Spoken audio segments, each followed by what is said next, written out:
राधे राधे। राधा नाम अपार है, राधा नाम अपरंपार है।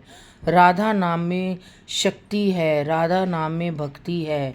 राधा करुणामयी है, राधा कृपामयी है। राधा दयालुता है, कृपामयी की मूर्ति है राधा। राधा में वो पवित्रता है, वो शक्ति है कि पूरी की पूरी प्रकृति, पूरी की पूरी सृष्टि, पूरा ब्रह्मांड, पूरा वैकुंठ राधा में ही समाया हुआ है। और राधा में ही पूरी प्रकृति, पूरी सृष्टि, पूरी शक्ति समाई हुई है। ब्रह्मा विष्णु महेश को भी कौन शक्ति देता है? राधा रानी ही शक्ति देती है। हम चाहे कितने ही देवी देवताओं की स्तुति कर ले, लेकिन हमारा जो सार है वो राधा रानी के ऊपर के पास ही आकर ख़त्म होता है और वहीं से ही हमारा शुरू होता है। क्योंकि हमारी जो ज़िंदगी है वो राधा रानी से ही शुरू होती है और राधा रानी पे ही ख़त्म होती है। हमारा जो शरीर है, हम जो इस पृथ्वी पे आते तो राधा रानी की शक्ति से ही आते हैं। और राधा रानी की शक्ति जब हमारे शरीर से चली जाती है तो हम निर्जीव हो जाते हैं। हमारा शरीर जो होता है वो बेजान हो जाता है। तो राधा में ही हमारा जीवन है, राधा में ही हमारी आस्था है, राधा में ही हमारा विश्वास है और राधा में ही हमारे जीवन का निर्वाह है। हम अपने आजकल हमारे जीवन का जो निर्वाह है वो बहुत जीवन जो है हमारा बहुत कठिन होता जा रहा है। आजकल की जो परिस्थितियां हैं, आजकल का जो जीवन है वो अब पहले जैसा नहीं रह गया। अब हमारे जीवन में विषम विषम जटिलताएं हैं और आगे वाला जीवन भी विषम जटिलताओं से बढ़ता ही जा रहा है। क्योंकि चारों तरफ सिर्फ अधर्म ही अधर्म फैलता जा रहा है और धर्म कम होता जा रहा है, अधर्म फैलता जा रहा है। लोग जो है वो माया के चक्कर में ज़्यादा फंस रहे हैं और धर्म के चक्कर में कम हो रहे हैं और माया में ज़्यादा फंसते जा रहे हैं। तो माया और धर्म का क्या नाता है? माया क्या है और धर्म क्या है? धर्म हमारा सनातन धर्म है। धर्म में हमको अपने अंदर एक ईर्ष्या, व्यभिचार और अपने अंदर द्वेष की भावना को नहीं लाना चाहिए। और अधर्म, जिसके अंदर ईर्ष्या होगा, द्वेष होगा, व्यभिचार होगा, बेईमानी होगी, तो वही कलयुग को आगे बढ़ाता है, लालच। क्योंकि आजकल हर कोई लालच होता जा रहा है। हर कोई आजकल कोई भी आयोजन होता है तो आयोजन कर्ता धर्म के नाम पर लाखों करोड़ों रुपए कमा रहे हैं।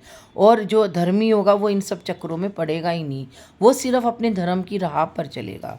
लेकिन जो व्यक्ति अधर्म होता है तो वो माया के चक्कर में सबको लपेटता हुआ धर्म की राह पे तो चलता है, लेकिन माया के साथ, और माया के साथ वो सबको भी लपेट लेता है। और लोग जो धर्म वाला व्यक्ति होता है उसका साथ नहीं देते, जो माया में लिपटा हुआ व्यक्ति होता है उसका साथ देते हैं। क्योंकि आज इस कलयुग में माया और दिखावा इतना प्रबल होते जा रहा है कि जो व्यक्ति सादा जीवन जीता है, जो व्यक्ति साधारण रूप से रहना चाहता है, उसके साथ दुनिया नहीं है। और जो व्यक्ति पैसों के दिखावे में और माया रूपी जाल में रहता है, माया को दिखा दिखा कर वो व्यक्ति लोगों से पैसे ऐंठता है धर्म के नाम पर या वसूली करता है, तो वो अच्छा कहलाता है। तो आजकल लोगों ने धर्म को भी एक बिजनेस और व्यापार बना लिया है। ये मैं नहीं कह रही हूँ, ये भागवत ग्रंथ कह रहा है। भागवत ग्रंथ में साफ साफ लिखा है कि जैसे जैसे कलयुग बढ़ेगा वैसे वैसे धर्म का प्रचार प्रसार भी माया के साथ साथ बढ़ता ही चले जाएगा। और जो धर्म होगा वो कम होता जाएगा और अधर्म बढ़ता ही चला जाएगा। तो हम जो जीव हैं वो हम जीवों की अपनी समझ होनी चाहिए कि हमें धर्म की राह पे जाना है या माया के जाल में फंसना है।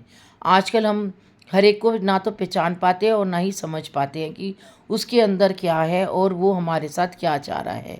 क्योंकि हर व्यक्ति एक दूसरे का लाभ कमा रहा है। हर व्यक्ति को जिससे लाभ होता है वो उससे अच्छा सा व्यवहार रखता है और जिससे लाभ नहीं होता है तो उससे अव्यवहार रखता है, उसकी तरफ देखता भी नहीं है। तो जो एक तालमेल था, एक सदाचार था, एक सद्भावना वाली बात थी, वो अब ख़त्म होती जा रही है। अब व्यवहारिकता तो कुछ रह नहीं गई है, वैचारिकता रह गई है। विचारों का तालमेल जहाँ होगा वहीं लोग मिलते हैं, जहाँ विचारों का तालमेल नहीं होगा तो वहाँ पर लोग आपस में एक दूसरे से दूर होते जा रहे हैं। जैसे चाहे वो माँ बाप हो, चाहे वो रिश्तेदार हो, चाहे वो मित्र हो, चाहे वो संबंधी हो, जहाँ वैचारिकता आ जा रही है रिश्तों में, वहाँ पर लोग नहीं मिल रहे हैं, और जहाँ पे व्यवहारिकता है वहाँ पे लोग मिलते हैं। तो इसीलिए हमें अपने आप को सतयुग की तरह जीवन जीना है, कलयुग की तरह नहीं जीना है। कलयुग को अपने ऊपर हावी नहीं होने देना है, और अपने जीवन को सात्विकता वाला जीना है, अपने हृदय को सात्विकता वाला बनाना चाहिए, ताकि हम अपने ऊपर कलयुग को हावी नहीं होना चाहिए। आज जो हमारी पीढ़ी है वो फिर भी सतयुग, कलयुग और त्रेता युग, द्वापर युग को जानती है, लेकिन आगे आने वाली पीढ़ी जो है वो तो सिर्फ कलयुग को ही जानेगी, क्योंकि उनके जो हृदय में, उनके जो मन में, जो वो अपने चारों तरफ देख रही है कलयुग ही कलयुग, तो वो कलयुग को ही जान पाएंगी, सतयुग को नहीं जान पाएंगी। क्योंकि आज हम इसलिए जान रहे हैं क्योंकि आज से जो 50 साल पहले वाला जीवन था वो एक स्वच्छ जीवन था।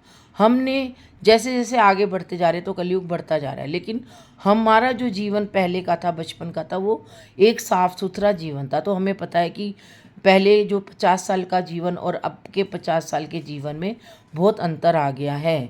आज के लिए इतना ही। राधे राधे।